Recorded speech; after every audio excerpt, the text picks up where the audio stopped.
One of the most intriguing research discoveries I've made at Penn has been understanding how models can actually be crafted to make them easier for people to use. So this falls into a broader class of research that tries to look at the gap between academia and practice. So a lot of research that's put out there, whether that's some new marketing model, might not actually be implemented by those in industry. And this class of research really seeks out to understand why companies don't always implement the latest in research, or why that information doesn't spread out into the real world as much as we would like. Now, I focus specifically here on thinking about the way that we can actually change the model side of this to make them easier for people to use. Now, there is also another aspect in terms of education and people learning how to use the models, but that's not really the main focus of my research. So one of the interesting things to start with is the idea that even though new topics in modeling, like artificial intelligence and machine learning, have only been around in the recent history, people and scientists have been thinking about how to use models in general more effectively for a long time. So I'm going to start by describing a 1970 paper by a man named John Little that introduced the concept of a decision calculus. Now, Little talked about 6 different criteria that a decision calculus should have in order to be useful for people in real life. Now, the first is that a decision calculus should be simple. This means that complex interactions that people can't understand should not be included in the model. 2, a model should be robust. So that means that the answers that the model yields should be expected outcomes. So if I'm expecting a percentage, that should be a number between 0 and 100. Seems intuitive, but it's an important criteria to meet. Third, models should be easy to control. So that means that models should work the way the person using them think they're going to work. They shouldn't yield totally crazy results. 4, models should be adaptive. So as I get new information, I should be able to update my model. 5th, models should be complete.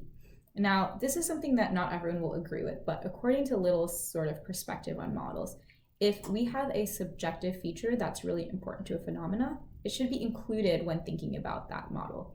So for example, think about something like employee retention and the effect that company culture would have on that.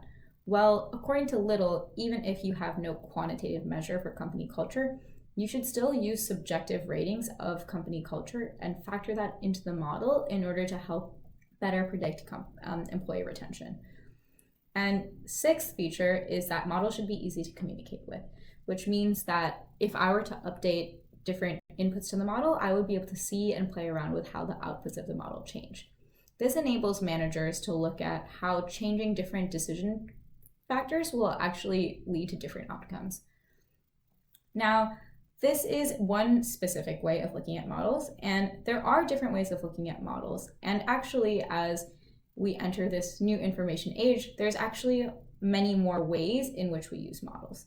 So Gary Lillian wrote a paper in 2011 which talks about the different types of ways people use models based on the extent to which human judgment is involved. The 2 I will focus on here are the traditional model and the automated process. Now, the traditional model, and essentially what Little's paper really addresses, is this idea that we have some problem in the real world and we take that problem and we map it onto some kind of model, whether that's a linear regression or like the 5 C's or some kind of framework. Now, once we've mapped the problem onto the model, someone applies their human judgment in order to interpret the results of the model and then make a decision. So in this case, human judgment is an intermediary between the model and the final decision. Now, the second type of process using model that I'll bring up is the idea of the automated process.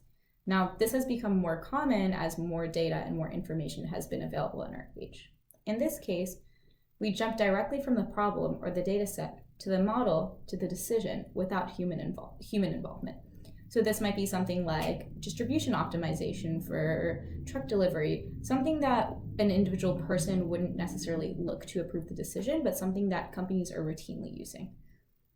The focus of this research and this topic is not so much automated processes, but actually focusing on the more traditional judgment in understanding what is the role of human judgment in decisions, and how do we think about the trade-offs between human judgment and biases. Because there has been a lot of criticism of papers like Little's work.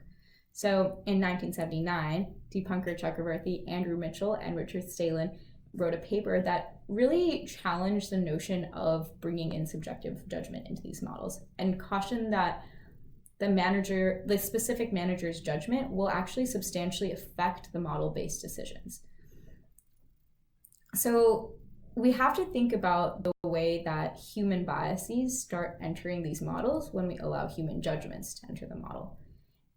And there's a lot of even more recent research like Grolemund and Wickham's 2014 paper that talks about data analysis as the sense-making process. And as a cognitive process, it is also susceptible to the same human biases that come with regular sense-making processes, like sight.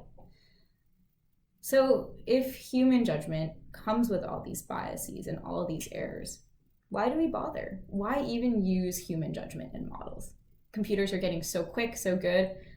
Well, a 2001 paper by a man named Hawk really draws attention to the fact that a combination of intuition and formal models together tend to outperform pure modeling or human judgment methods. So there's something that happens when we bring judgment and formal models together that helps people make better decisions than with either method separately. At the same time, we want to think about how we can make models incorporate human judgment and make them easier to use without creating too many systematic errors. So one interesting modern paper that does this is looking at the way that we can increase people's control over a model outcome to make them more likely to use the model. So a 2015 paper by Berkeley Dietforce, Joseph Simmons, and Cade Massey in 2015 basically proved that people will use algorithms more even if they can only slightly control them. So at the outcome of this research, people were able to change the model parameters, but only just by a little bit. And this made them significantly more likely to actually use the model. So what I want to do going forward in this research is to really think about more ways that researchers are studying model alterations or possible forms of model sort of updates and upgrades to make them easier for people to use. So some future avenues of this research might look like studying the interface that people have between models and themselves as being just as important as a model themselves. So how does it actually appear to the user on the screen? And another sort of facet of this research is thinking about how we can actually train new types of models. For example, new research in, say, explainable neural nets that help people better understand the underlying process when they're using models. So thank you all for listening.